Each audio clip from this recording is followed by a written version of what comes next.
Hey and welcome back to a new video. Today I'm finally sitting down to do my first no-buy update. If you have seen any of my other no-buy videos, you will know that I have started a no-buy year, 12 months long. I'm 4 months in now, still got 8 left to go. I started my no-buy on the 1st of October 2023, so I finish up at the end of September this year. If you're new to my channel and you find me through my no-buy videos, welcome to the channel. I'm so happy to have you here. And if you're a returning subscriber that you've been here for a while, thank you so much for checking out these no-buy videos, especially if you're here more for the capsule wardrobe videos or anything like that, styling, etc. And if you haven't subscribed at all and you are interested in doing a no-buy year, definitely subscribe and you can follow along. You can check out my other videos. I'll pop the thumbnails on the screen here. I did a kind of how to do a low buy and what's the difference between a low buy and a no buy. And then I have one that has kind of a breakdown of my guidelines for my low buy year. So in case you need any ideas or any inspiration. I'll also link them in the cards and at the end of this video as well. So let's get into how the last 4 months of my no buy have gone.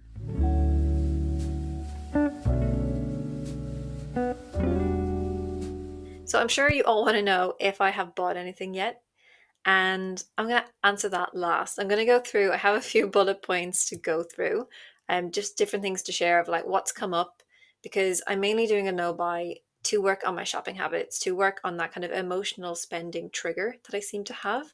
I kind of want to shop when I'm happy or shop when I'm sad or shop out of boredom, etc. So that's my main goal. It's not necessarily to not buy anything, but the main goal is to work on those habits. So I've definitely had moments where I've wanted to shop, and I've kind of noticed, especially last week, even, I noticed I kind of got some bad news, and then in my head, I just kind of went to, oh, I'm just going to go and buy something. I'm going to buy a notebook, or I'm going to buy, I didn't really know what I wanted to buy. It was just more of an urge to have something new or to treat myself to something and to make myself feel better.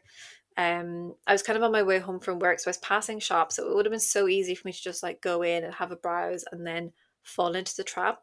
But luckily, I'm kind of like that. I have a devil and an angel on each of my shoulders, and luckily the angel is winning so far. So when the devil's like, "You need to shop because you're sad," angel's like, "Don't even go into the shop. Just keep going, get on your train, and go home." So I didn't shop, and I was really happy that I didn't. So even though I've had those moments, I've been able to talk myself out of it. Because I'm doing a no buy, I feel like it's a little bit easier. If I was on a low buy, I think I may have been able to convince myself to buy my like one treat or to use some of my budget for in that moment, even though it would have been an impulsive purchase because it wasn't planned. I didn't even know what I wanted to buy. I just wanted something. So I feel like that's where a no buy helps, because it's kind of like, well, I can't because there's no kind of blurred lines. It's literally, I can't shop. I can't buy these things.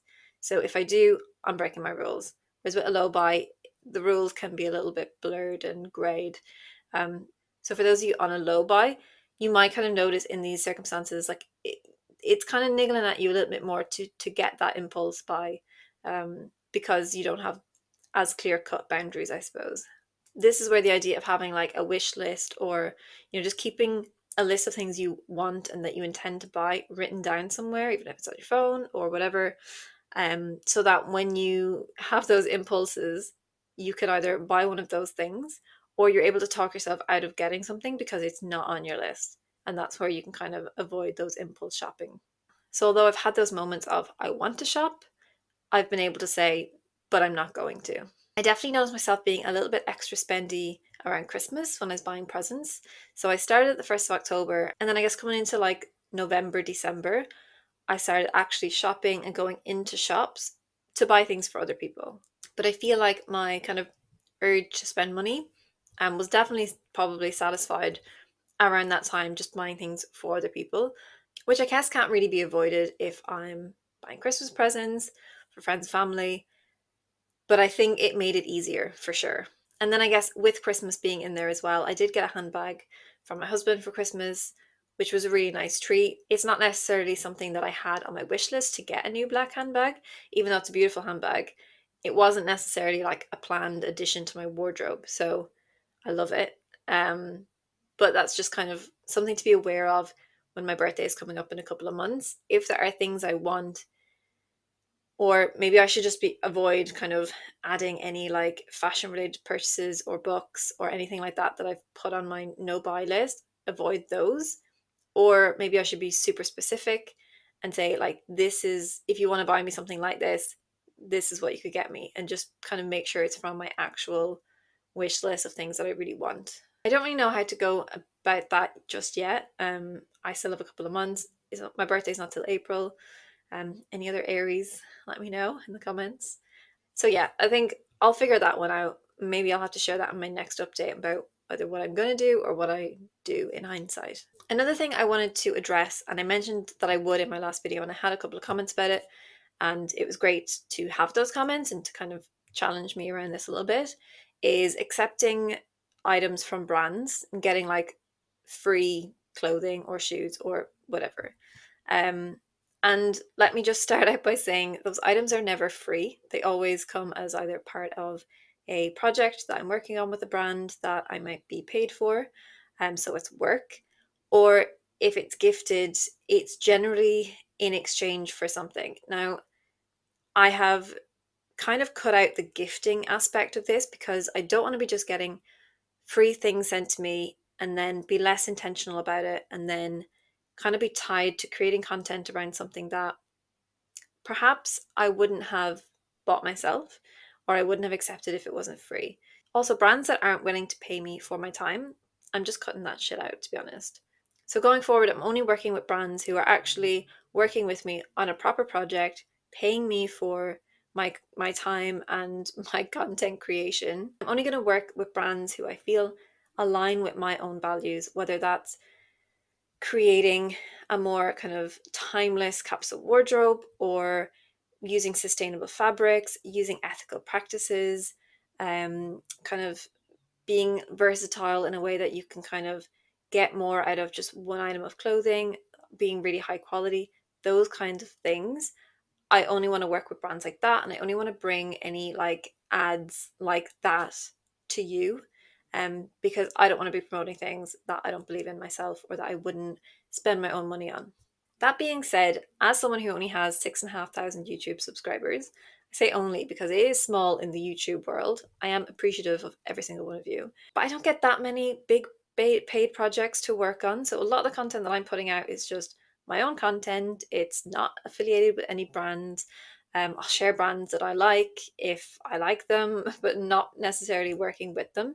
So I don't think that's something you are going to have to worry about too much throughout the rest of this no buy period. Um, so when I do work with a brand, I'll be really clear about it. Also, I would not expect any of you to buy something just because I've promoted it and stuck a link below or shared a discount code. If you're on a no buy, definitely don't. Just a disclaimer, and I will include disclaimers like that going forward as well as a little reminder, because I know it's helpful when someone says, by the way, don't shop unless you really want to, or unless you really want this piece. And then even for those of you on a low buy, again, if it's not in line with your wish list, don't ever feel obliged to click a link or to, buy from a brand.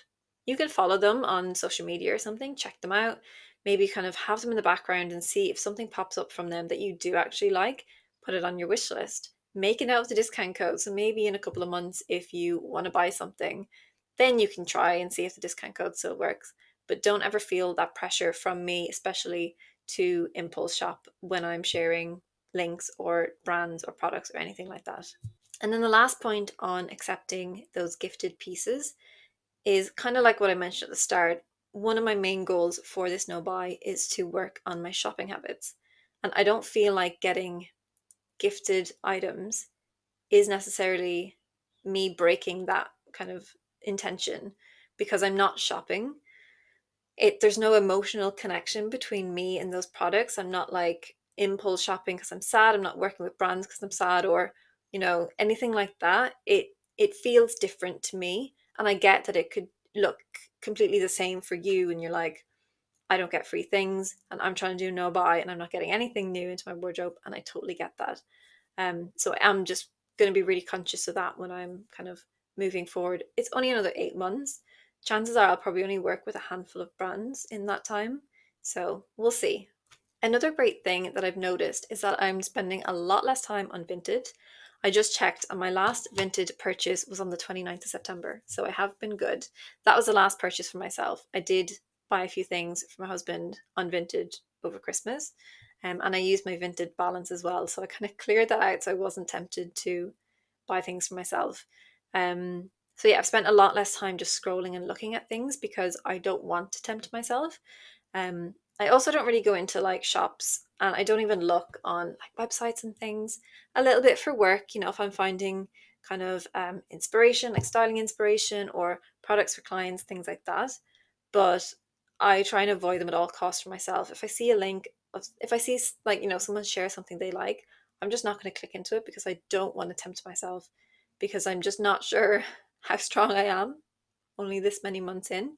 And I know if it's, you know, something that's meant to be in my wardrobe, it'll pop up again and I'll find it later. One way I'm looking to improve my wardrobe and my style while not shopping is I'm working on my body. So I mean, I only in the last month have been going kind of a little bit harder at the gym, really trying to set some good body goals and like fitness goals to like improve how my body looks, how it feels, and how I feel in my clothes. So I'm improving my confidence in my body.